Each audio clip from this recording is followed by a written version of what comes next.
Growing our own mealworms is a project that we've been wanting to do for a while. So we bought some totes here, a large one and a small one that fits in like this. And we're going to show you how we make the setup for the mealworms to grow in. So the first thing you're going to want to do is we're going to take some screen, like just leftover door screen, and we're going to cut out the bottom of the top bin.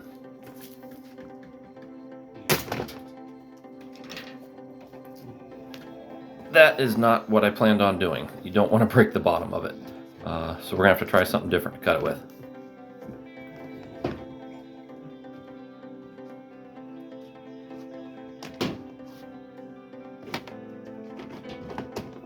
Now I'm going to cut out two sections and leave a center rib across here, and this will help support the screen so it doesn't fall down through when we get some weight on top of it.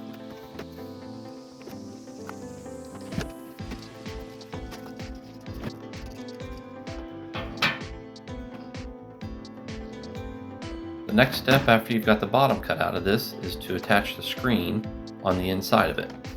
We're going to do this with a hot glue gun.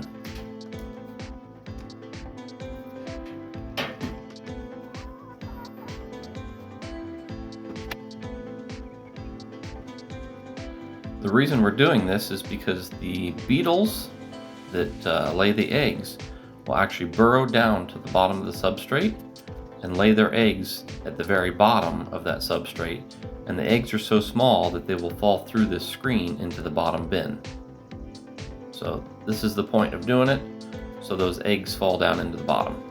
So now what I want to do is take a drill bit and make some holes around the outside edge of this below the level of the top bin to allow some airflow through there, but you don't want them so far down that they get into stuff. We're also going to put some in the top as well for the beetles to be able to breathe. The substrate that we're going to use in this bin is wheat bran, and this is not only for them to burrow down into, but they eat it as well. And we're going to put it in the top bin a couple inches thick, and then we'll also put some down in the bottom bin a few inches thick. Oh, it is moving. So that's what is going to turn into a beetle. I want to give a thank you to Dawn for getting us set up with these beetles to get started. I don't want to hurt them.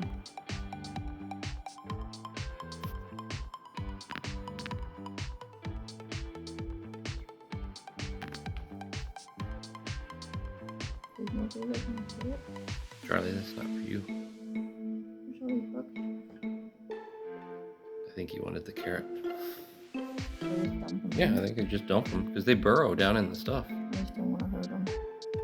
I'll go gentle. Ooh. Jesus. I would just dump them in.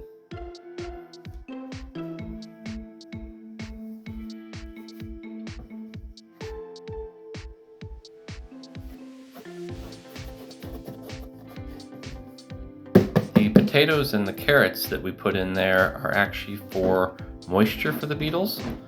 This is their source of water, and they will come up to those and basically chew on them and get their moisture from those. So you don't actually have to add water to it. If any of the potatoes or carrots are all dried up or moldy, you need to take them out and replace them with fresh ones. So we'll put this in a dark place for about a month and keep changing out potatoes, but after about a month, this is what we've got down in the bottom. You can see that the worms are starting to really grow. We've got worms. They will actually shed their outer shells. They do this multiple times, and I'll show you that here in a moment or two. If you look close, you can see the shed casings from the worms. Can you point it out a little bit? So the darker brown stuff, like this right here. Yeah. Because the worms go through several molts before they turn into larger worms. And then you can either feed these mealworms straight to the chickens, or you can leave them go and they will turn back into the beetles and grow another round of worms.